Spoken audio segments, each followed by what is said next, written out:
Hello and welcome to this episode of Count Dr. Adventures. Today we're going to be tying a little quill jig with a squirrel collar, a little Euro nymph. So to get started, we're going to get a size 16 jig hooking device. Today I'm using a Firehole 516 size 16 jig hook and a matte black 3mm slotted tungsten bead. And once that's secured in your vise, we're going to grab some 70 near olive UTC Ultra Thread. I like this because it's very flat. You could also use nano silk though. That would work really good.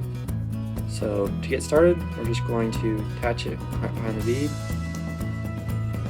Wrap back a little bit to secure it. Snip off our excess. And then we're going to wrap it right back to behind the bead. I'm just going to push the bead forward, take some wraps to secure it in place, and we're going to then wrap back a little ways.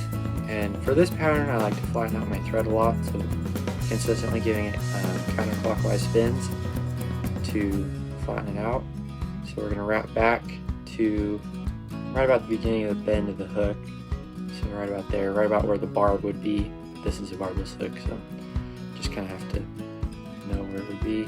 And then we are going to wrap a little ways forward. That was just to form a thread base. Right back to the point is about where we're going to leave our thread. And then you can use cocktailing on for the tail, but I'm just going to be using some extra hackle fibers from the Grizzly Hackle Cape. So we're going to strip off, probably 6 to 8 fibers. Pull those perpendicular to the stem. I'm just going to grab them, pull them off. We're going to grab that little clump of fibers. We're going to measure about, you want about a hook shank in length. So we just measure it right about there. And then we're just going to wrap top of the hook shank. Wrap back to the tail. I'm going to shorten that just a touch. Right about there. Okay, we'll wrap back to the bend, flatten our thread again, and we're just going to wrap forward, make sure that it's on top of the hook shank. We're just going to wrap forward just behind the bead, and then we're going to snip off our excess.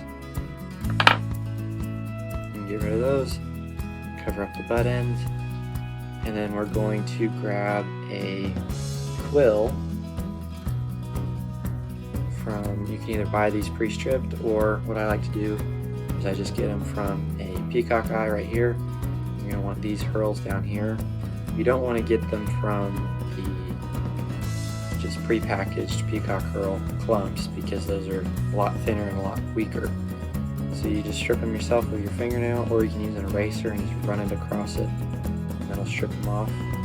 But you want to get no fibers left on it. Grab this, take this, we're just going to tie it in, wrap back to the tail again, just tie it there, keep flattening out your thread. Right here you can break off the excess. And then we're going to start forming a little bit of a tapered body, not much, still want it pretty thin. Just going to go back once. Go. Here's a little bit of a tapered body made. I'm just going to very gently wrap our quill forward up to the bead.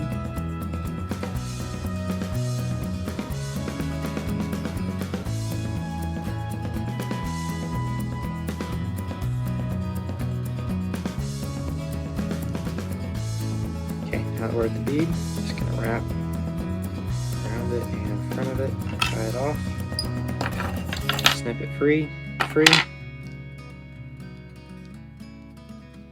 I'm just going to do maybe a 2-turn whip finish. I'm just going to snip our thread free. That off.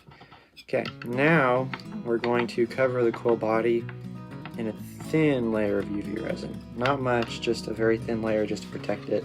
because these quills are very fragile. So I'm just going to grab just a little bit of UV resin, not much. Just going to coat the body in it. I'm going to grab UV light and go ahead and cure that.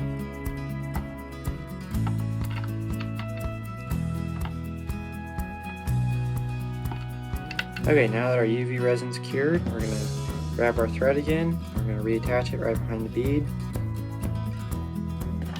Just get that reattached, snip off the excess.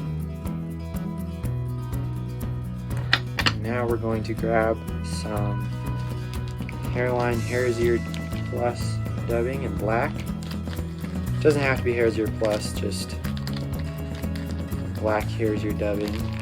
The difference between the normal and the plus is the plus has a little bit of flash mixed in. We're just going to take that and we're going to make a small little dubbing noodle. And we're going to just make a little ball of dubbing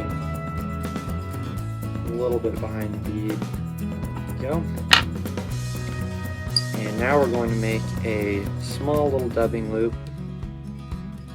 One needs to be about that big, maybe 2 inches. Length, and then I'm just going to close that off, and then come up to the bead with our thread again, and now we're going to grab our dubbing twister. I'm just going to put that here. I'm going to sit there while I prep the rest of the materials.